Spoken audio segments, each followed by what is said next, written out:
So another text that we have to discuss today is Hudibras. देखिए बाकायदे बगल में bracket में मैंने उसका फोनेटिक डिस्क्रिप्शन भी कॉपी किया हुआ है।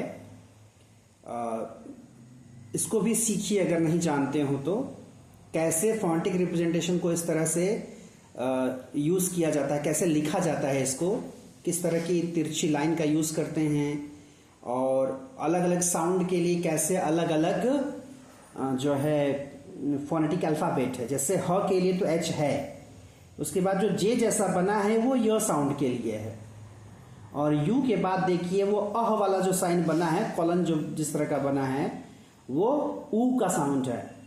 तो ह्यू जो जे है वो एक्चुअली य साउंड है, तो ह्यू हो गया। और फिर डी, ह्यूडिब्रस, ड के डी साउंड ड के लिए, और आई साउंड ई के लिए, फिर बी साउंड ब के लिए, र साउंड के लिए आर है, और फिर देखिए आगे उसके आगे डिफ्थोंग बना हुआ है ए ई मिलाकर के एक में ही। हाँ, Hudibras, Hudibras by Samuel Butler. Again, this person, this poet belongs to 17th century, 1613 to 1680. और Hudibras exactly क्या है? It's a poem. तो पोएम का नाम सुनकर के ऐसा ना लगे कि कोई छोटी सी पोएम पढ़नी है हमें। अगर आप इसमें नीचे जाएंगे then you will get to know over 11,000 lines, 11,000 line से ऊपर लाइन्स हैं इस पोएम्स में। तो जो कविता इतनी बड़ी है, 11,000 लाइन्स है जिसमें, ऑब्वियस है कि वो कोई छोटी पोएम नहीं है।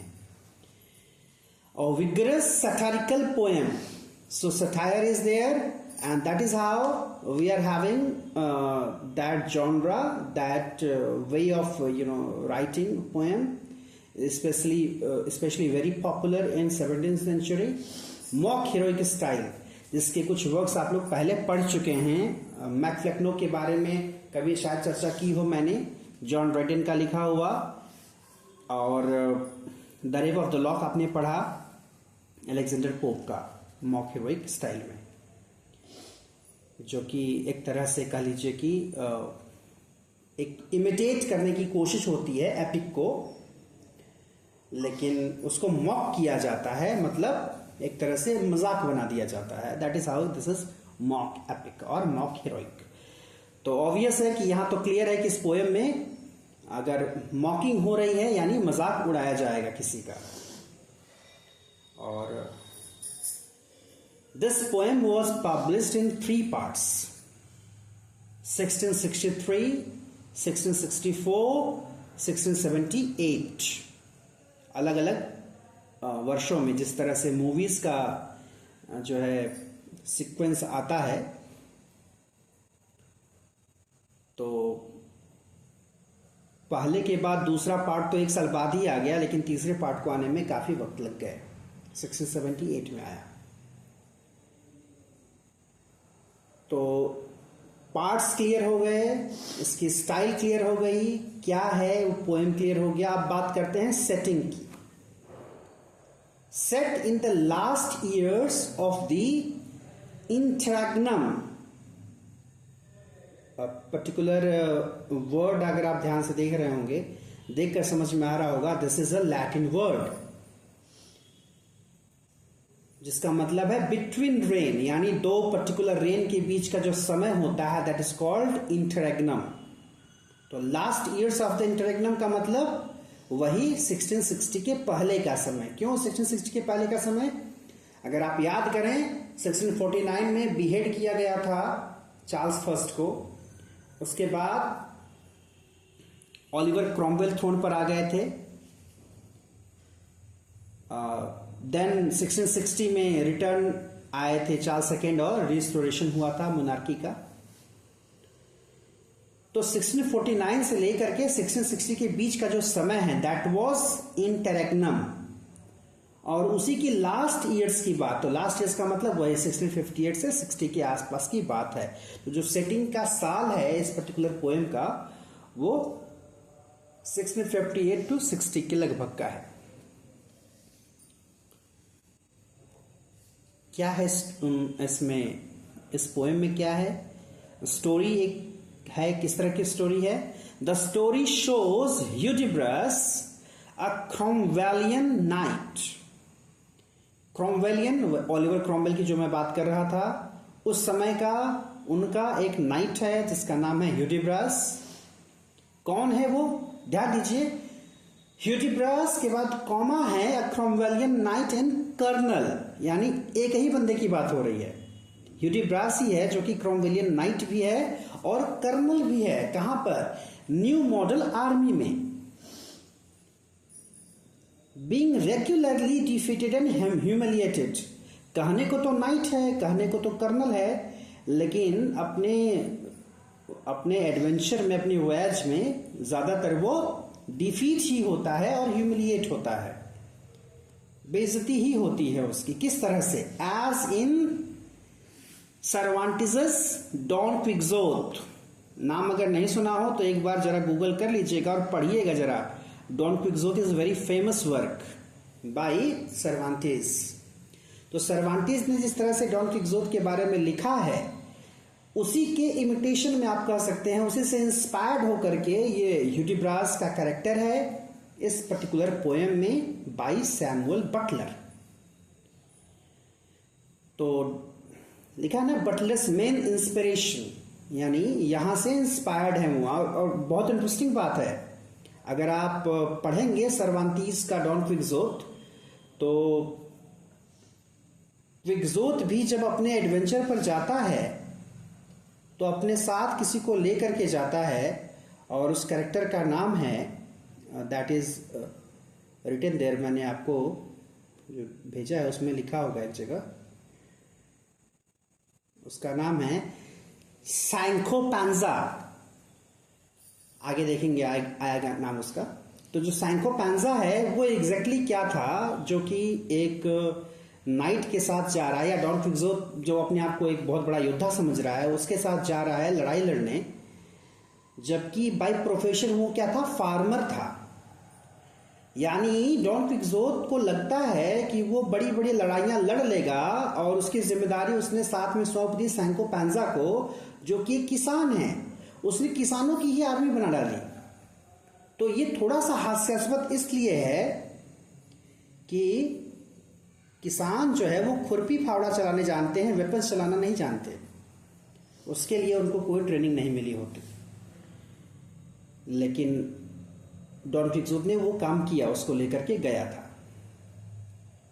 उसी तरह से इसका जो कैरेक्टर है, जिसका नाम, कैरेक्टर का नाम ही है ह्यूडिब्रस, अपने साथ वो लेकर के जाता है जो उसका स्क्वायर है, जिसका नाम है रैल्फो, RALPHO। तो रैल्फो भी बाय प्रोफेशन क्या है? वो एक टेलर है, एक दर्जी है। तो उसको लेकर के वो जा रहा है एडवेंचर पर अपने युद्ध जीतने। आगे बात करेंगे हम उसकी। सो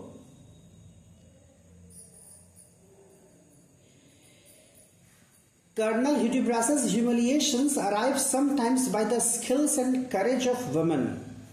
किस तरह से ये ह्यूमिलिएट होता है, उसके ह्यूमिलिएशन में कई बार जो है योगदान औरतों का देखने को मिलता है, उनकी कलाओं से, उनकी बुद्धि से। And the epic ends with a witty and detailed declaration by the latest female to get the better of him that women are intellectually superior to man. और ये एक बहुत बड़ा पॉइंट है इस पर्टिकुलर वर्क का, कि जिस तरह से इन सबों की, दोनों की बेइज्जती होती है समय समय पर, लास्ट में, बल्कि एक जो लास्ट में एक फीमेल आती है और वो बोलती है कि जिस तरह से तुम लोग बेवकूफ बने हो, विल डिस्कस दैट फर्दर, जिस तरह से बेवकूफ बने हो तुम लोग, इससे ये पता चलता है कि जो औरतें हैं वो इंटेलेक्चुअली सुपीरियर होती हैं इंसान से। अब ये बात 17th सेंचुरी में कह पाना एक पोएट के द्वारा, ये बहुत बड़ी बात थी, क्योंकि पहले भी मैंने बताया होगा आपको, जब पैराडाइज लॉस्ट पढ़ रहे थे तो जब एडम ईव की बात करते हैं तो बार बार ये बात कही जाती है, बार बार ये नरेटिव सेट किया जाता है कि ईव ने फ्रूट कब खाया, जब एडम नहीं थे, because Eve was a representative of instinct, whereas Adam was a representative of intellect. तो अगर इंटेलेक्ट रहा होता तो इंस्टिंक्ट ने वो काम किया ही नहीं होता, यानी एडम अगर रहे होते समय पर तो ईव ने से वो खाया ही नहीं होता. And that is how women are represented as the epitome of instinct, epitome of instinct. औरतों को कहा जाता है इंस्टिंक्ट का रिप्रेजेंटेटिव और मर्दों को कहा जाता है इंटेलेक्ट का रिप्रेजेंटेटिव.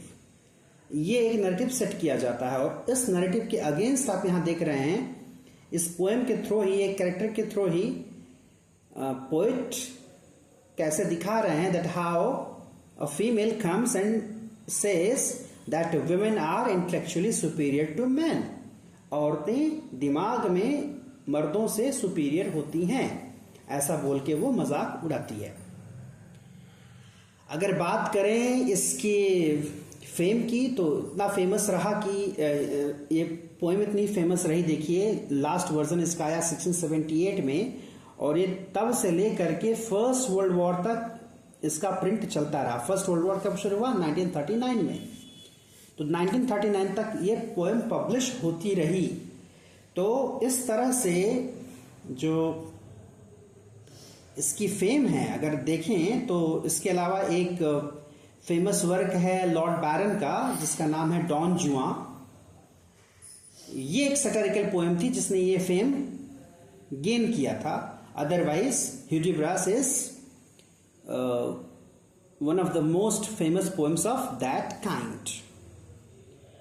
और अगर ध्यान से देखें इस पोएम को तो the way Butler is describing the adventures or the humiliations of the main character Hudibras, समझ में आता है कि ये एक it's an attack on the Puritans. Puritans कौन थे? क्रॉमवेल जब शासन कर रहे थे तो उस समय उनको सपोर्ट करने वाले जो लोग थे वो प्यूरिटन्स कहे जाते हैं. पुरानी सोच वाले लोग, पुरानी मोरालिटी को जो है एडमायर करने वाले लोग, उसके supporters, they are called puritans. तो ऐसा माना जाता है कि ये जो पर्टिकुलर पोएम है, जो ये मॉक एपिक है, जैसा शुरू में ही मैंने बताया कि किसी को मॉक करने के लिए, तो किसी का मजाक उड़ाने के लिए अगर है तो प्यूरिटन्स पर वो अटैक दिखती है पोएम में कि the poet is trying to criticize Puritans. क्योंकि ये जो ह्यूडिब्रास जो कैरेक्टर है वो कौन है? क्रोमवेलियन नाइट है, क्रोमवेल के समय का हीरो है, उसको रिप्रेजेंट करने वाला हीरो है.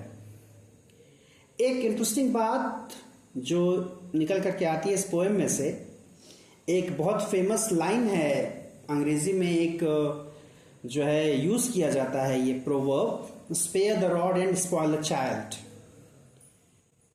तो अगर इसकी बात करें, नॉर्मली ऐसा माना जाता है, हालांकि ये भी थोड़ा सा डिबेटेबल है, लेकिन माना जाता है कि जो फ्रेज है spare the rod and spoil the child, this was originally appeared in King James version of the Bible, book of Proverbs. King James ने भी बाइबल का एक वर्जन लिखा था, तो उसमें ये प्रोवर्ब दिखती है, spare the rod and spoil the child. तो ये तो बात हो गई बाइबल की. लेकिन अगर लिटरेचर की बात करें कि लिटरेचर में पहली बार ये पोएम कहाँ से निकल करके ये पर्टिकुलर फ्रेज या पर्टिकुलर प्रोवर्ब कहाँ से फेमस हुई, तो it was taken out of Hudibras by Samuel Butler. उसमें लाइन्स आती हैं, बड़ी इंटरेस्टिंग है, कहीं ना कहीं आपको मेटाफिजिकल पोएट्री की याद आ जाएगी. The way Butler is talking here, he says, and I'm quoting him, What medicine else can cure the fits of lovers when they lose their wits? Love is a boy by poets styled, then spare the rod and spoil the child. कह रहा है what medicine else can cure the fits of lovers when they lose their wits? अगर lovers अपने wits को lose कर दें तो फिर कौन सी दवा है जो उनको ठीक कर पाएगी? तो यहां एक आप देखेंगे दो बड़ी ही डिसिमिलर चीजों का कंपैरिजन है मेटाफिजिकल कंसीट के जैसे. Love is a boy by poets styled. Love क्या होता है? एक बच्चे की तरह होता है. और बच्चे के साथ क्या होगा? Spare the rod and spoil the child. क्या मतलब है? If one does not discipline a child the child will never learn obedience and good manners. तो किसी बच्चे को अगर डिसिप्लिन न सिखाया जाए तो वो आज्ञाकारी नहीं बनेगा, न अच्छी आदतें सीखेगा. तो उसी तरह से प्यार क्या होगा? बिगड़ जाएगा या बिगाड़ देगा.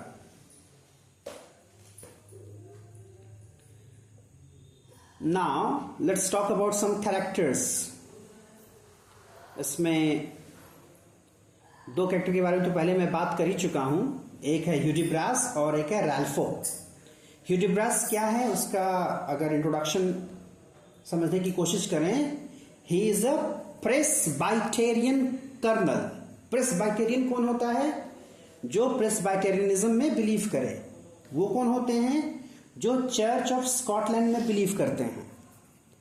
एक तरह के प्यूरिटन्स. तो प्यूरिटन्स को रिप्रेजेंट करने वाला ह्यूडिब्रास कैरेक्टर है, कर्नल है वो. उसका जो साथ में सहयोगी है उसका नाम है रैल्फो, जो कि स्क्वायर है एक तरह से कह लें कि उस कर्नल का साथ देने वाला, जो कि बाय प्रोफेशन क्या था? टेलर था. कहां जाते हैं वे लोग? दे सेट आउट. किस तरह से? डॉन क्विक्सोट और सैंको पैंजा की तरह. कहां जाते हैं? To combat those whom they consider to be their enemies. Combat करने जाते हैं, लड़ाई लड़ने जाते हैं उन लोगों के साथ जिन्हें वो अपना दुश्मन समझते हैं. इन दोनों का कैरेक्टर ऐसा है, ह्यूडिब्रास और रैल्फो का. क्या करते हैं वो? और काफी इंटरेस्टिंग बात है कि ह्यूडिब्रास काफी पढ़ा लिखा है, बहुत लॉजिक है उसके पास, बहुत ज्ञान है एकेडमिक का, but he is not a good fighter, he is not a good night. और रैल्फो क्या है? एक टेलर है. तो एक टेलर को कितना पढ़ा लिखा होने की उम्मीद कर सकते हैं हम? वो बहुत पढ़ा लिखा नहीं है. And that is how they regularly fall into heated argument with each other. दोनों साथ में होते हैं, दोनों जब तब जो है बहस करना शुरू कर देते हैं. But these arguments are never about faith और डॉक्ट्रिन. लेकिन ये एक अच्छी बात है कि इनका जो आर्ग्यूमेंट होता है कभी फेथ या किसी डॉक्ट्रिन को लेकर के नहीं होता. किस लिए होता है? They are always focused on the rules of argument and the definitions of words. उनका जो पूरा फोकस होता है वो आर्ग्यूमेंट के रूल्स क्या होने चाहिए उस पर होता है, या कोई पर्टिकुलर वर्ड्स है उनकी डेफिनेशन पर. रीजन क्या है? एक पढ़ा लिखा इंसान वही बात करेगा, किसी वर्ड को समझाने की कोशिश करेगा तो पढ़े लिखे इंसानों की तरह अलग अलग टर्म्स का यूज करके समझाएगा. और जबकि जो रैल्फो है जब वो बात करता है तो वो प्रैक्टिकल यूसेस बताता है वर्ड्स के, जो उसने अपनी सोसाइटी से सीखे हुए हैं. And that is how the differences come. तो ये दो इंपॉर्टेंट कैरेक्टर हैं इसमें. एक की पर्सन है वो एक रिच वीडो है जिसका नाम कहीं भी मेंशन नहीं है पूरे पोएम में. तो a rich widow is there और वो रिच है. And that is why Hudibras क्या चाहता है? Would dearly like to get his hands on. वो चाहता है कि किसी तरह से उसका पैसा उसको मिल जाए, चाहे लेडी को बेवकूफ बनाकर, चाहे उससे शादी करके. लेकिन इंटरेस्टिंग बात यह है कि अल्टीमेटली वो लेडी ही उसको बेवकूफ बना देती है. और तभी वो जो शुरू में मैंने बात की वो स्टेटमेंट उसका निकल करके आता है कि जो मेन हैं वो इंटेलेक्चुअली इन्फीरियर हैं, वुमेन जो है वो इंटेलेक्चुअली सुपीरियर हैं. Then two more characters that we are having, important character. One is Sidrophel या Sidrophel. कौन है वो? The local Rosicrucian conjurer. Conjurer क्या होते हैं? जो आत्माओं को बुलाते हैं, जो भूत वगैरह को डील करते हैं, दे आर कंजरर, जादू टोना करने वाले। तो सिट्रोफल नाम है उसका, एस्ट्रोलॉजर भी है वो। First appears at the end of part 2, इसका अपीयरेंस पार्ट 2 में है, साथ में उसके इसका असिस्टेंट है, उसके लिए टर्म है जनी, नाम उसका है vacuum, WHACKUM। So this was about character. One more concept that I wanted to deal today regarding this poem. जो पर्टिकुलर नाम ह्यूडिब्रास लिया है बटलर ने, ऐसा माना जाता है कि शायद स्पेंसर की फेयरी क्वीन से लिया गया है। Faerie Queene is a famous epic by Spenser published in 1590। तो उसके बुक 2 से उसमें एक कैरेक्टर है जिसका नाम है ह्यूडिब्रास, लेकिन नाम की स्पेलिंग में थोड़ा चेंज है, HUDI की जगह HUDDIBRAS है, यही पूरे पोएम में स्पेलिंग है। Is a knight who was more famous for his strength than for his deeds. तो जो फेयरी क्वीन स्पेंसर की है उसमें ये जो ह्यूडिब्रास कैरेक्टर है वो अपने स्ट्रेंथ के लिए ज्यादा फेमस था अपने कार्यों की बजाय। तो ऐसा माना जाता है कि वहां से ये नाम लिया गया कैरेक्टर का, ह्यूडिब्रास। और इवन जब आप फर्दर इसमें आगे बढ़ते हैं कि स्पेंसर ने वो नाम कहां से लिया, तो आपको पता चलता है वो नाम लिया गया है होलिनशेड क्रॉनिकल्स से। होलिनशेड क्रॉनिकल्स का नाम शायद आप लोगों ने सुना होगा। जब आप शेक्सपियर के कुछ वर्क्स के बारे में पढ़ेंगे तो पता चलेगा कि कुछ कैरेक्टर्स जो हैं शेक्सपियर के भी होलिनशेड क्रॉनिकल्स से लिए गए थे। एंड दैट इज हाउ एक आइडिया लगाया जाता है। और कई सारे ऑप्शंस हैं उसमें, एक अंदाजा लगाया जाता है कि कहां से वो कैरेक्टर्स का नाम लिया गया था। सो आई होप कि ह्यूडिब्रास भी समहाउ क्लियर हो गया होगा।